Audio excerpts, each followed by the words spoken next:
It is time for a corner chat. Let's talk business with Mr. Daniel Steinman. A warm welcome to our listeners and, of course, to Mr. Daniel Steinman. I am your hostess, Elsavi Tibinyani.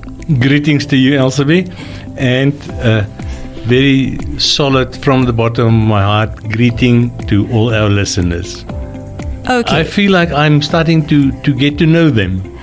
You do, because a lot of listeners actually tune in when we talk you know about. why I'm saying that? Because I get asked questions now on the street. Yeah. People will stop me because they know me, and they say, "Hey, I heard you said that on Radio Energy." And I'm sure and I say, "Wow!" Your students are also very much impressed with this talk that we have. They are. Okay, so today, Mr. Daniel Steinman, we are talking about the 2023 forecast.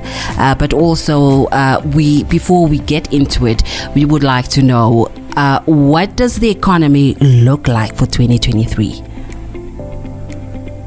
Elsavi, you always ask me these waving questions, and like I always answer is if I knew that I could make a lot of money. But let's, like always, delve into the detail and let's see what the picture presents to us.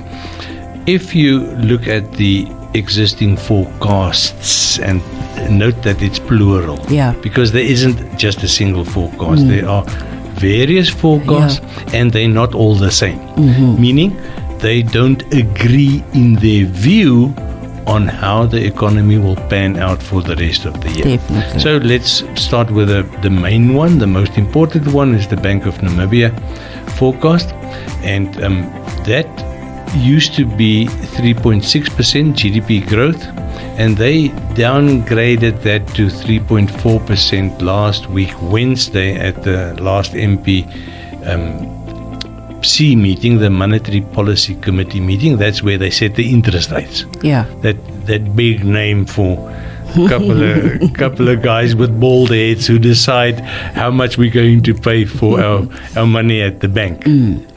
So the Bank of Namibia has downgraded its views. They call it the downside risk, and this is just a bit of economic jargon, meaning that the expectation is rather that they will probably downscale it or downsize it again, depending on various things, but they only provide four updates to their forecast in a year, and it always runs together with the adjustment to the interest rate, or at least with the committee's meeting, whether they adjust the interest rate or not.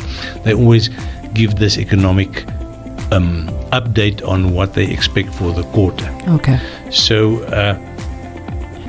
then we have the private sector, and this is mostly the financial services sector. So this is people that either work with your money in the form of deposits, or they provide money in the form of loans, or they invest money on behalf of clients.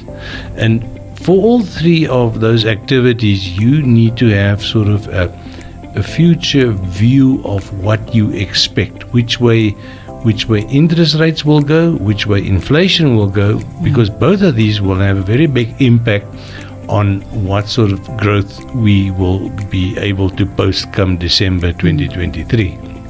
And if you look at the forecast there, and again I have to state, there's not a single private sector forecast, there are many, numerous. Every big financial services institution, they've got their own, what they call an in-house view. Now there isn't a massive divergence between them, but it's big enough that you take note of it, and it ranges from 3.2% GDP growth for this year to 2.9% if you look at a little bit on the pessimistic side.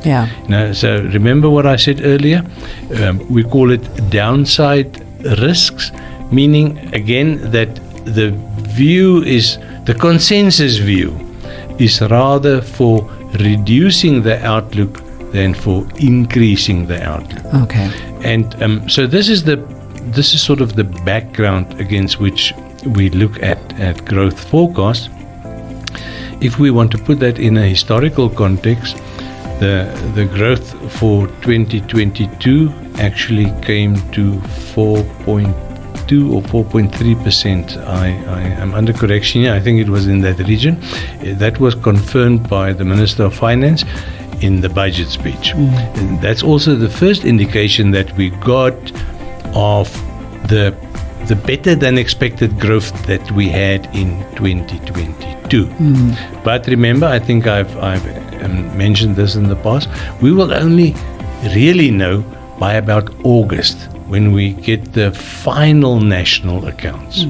In June we should get the preliminary national accounts, and they will give us and remember now, this is June this year, but it's the national accounts of last year. Okay. They're always about 6 months delayed, and they always put out a preliminary set. It's called a preliminary set because it can be adjusted. Yeah. And then in August they put out the final set, and only then do you really have a reliable indication of what economic performance was in 2022.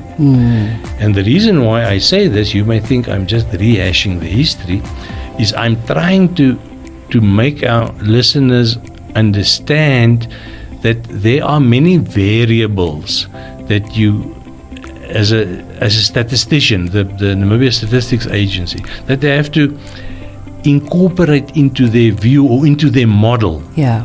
To come up with an answer as at this moment, and that's a very important remark. They always say at this moment or currently. This is what we expect, but it can change.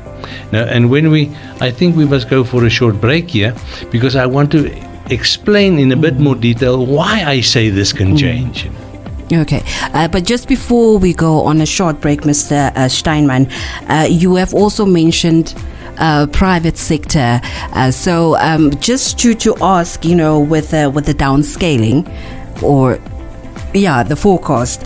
So how does this affect the private sector when it is downscaled from perhaps 3.4% to 3.2%? It's a very important question, but the answer is a little bit more involved. Can I start when we continue? Yeah, we can by definitely answering that. do that. Let's quickly go for the short break, and once we come back, we'll have our answer.